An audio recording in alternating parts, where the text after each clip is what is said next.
प्रतिवर्ष भली चलित वर्ष चौद्वार विभिन्न अंचल रथयात्रा शांति श्रृंखला और आनंद उल्लास मध्य पालित हो जाइछि। रथयात्रा अवसर में गुरुवार प्रातरु अभिज्ञ पंडित मानक द्वारा समस्त रीतिनीति अनुजाई पूजा अर्चना करा जाई मध्याह्न चतुर्था मूर्ति धाड़ी पहंडी करा जाइथिला।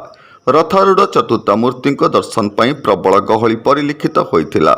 चौद्वार मंगला साई तीनिकोणिया स्थित जगन्नाथ मंदिर में आयोजित रथयात्रा ठाकुर राजा भावे डॉक्टर प्रणयानंद स्वाई छेरा पहरा करथिला बेले चारिबाटिया स्थित हाउसिंग बोर्ड स्थित रथयात्रा ठाकुर राजा भावे संतोष कुमार धर, गुप्तेश्वर साई रे आयोजित रथयात्रा ठाकुर राजा भावे अजित कुमार स्वाई छेरा पहरा करथिला बेले ओटीएम बजार कपालेश्वर मुंडमाल एआरसी समेत विभिन्न स्थान में रथयात्रा समापित हो जाइछि। मंगला साई तीनिकोणिया स्थित रथयात्रा मां सुभद्रा रथ को महिला माने अति भक्ति और श्रद्धार सह टाणुला बेले चारिबाटिया हाउसिंग बोर्ड कॉलोनी स्थित रथयात्रा प्रबल गहली लगी रही। संध्यारे तारिणी मंदिर निकट मौसी मां मंदिर में 3 रथ लगी। 9 दिन व्यापी मौसी मां मंदिर में महाप्रभु स्वतंत्र पूजा अर्चना करा विभिन्न दिन संध्यारे भिन्न भिन्न सांस्कृतिक कार्यक्रम परिवेशन और अन्न प्रसाद बंटन करा बोली मंदिर ट्रस्टी शुभेन्दु सामल प्रकाश करिसेंती। बर्णियाड़िया तथा आध्यात्मिक कार्यक्रम रे चौद्वार पौर परिषदर अध्यक्ष मानसी स्वर्णप्रभा सामल, चौद्वार कटक पूर्वतन विधायक प्रभात रंजन विश्वाल, बीजेपी नेता ज्ञानेन्द्र स्वाई प्रमुख जोगदे महाप्रभु आशीष कामना करथिले। नमस्कार, मु लिपिका आपण मानकु स्वागत करछि। नुआ रूपरे होली टीवी ओडिया सहित जोड़िया पाई आपण माने लाइक करंतु, सब्सक्राइब करंतु, शेयर करंतु।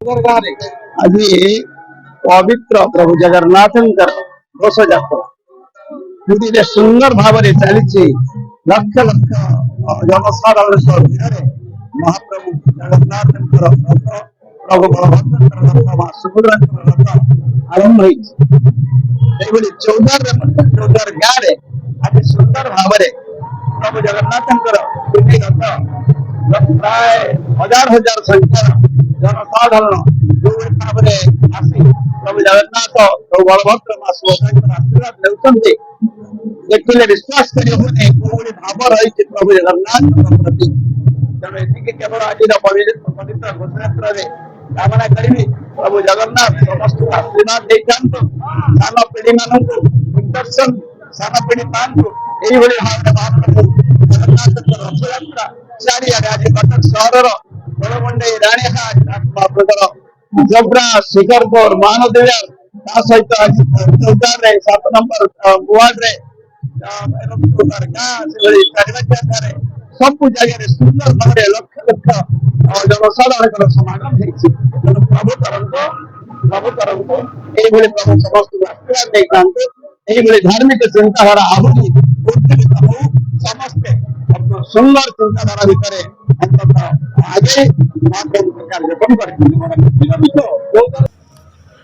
सेहीपरि उद्धार फाउंडेशन पक्षरु सेवा कार्य समापित होइतिला बेले चौद्वार मां धूमावती किन्नर संघ पक्षरु श्रद्धालु मानकु अन्न प्रसाद बंटन करा जाइतिला। चौद्वारु बबिता बेउरांक रिपोर्ट, होली टीवी ओडिया।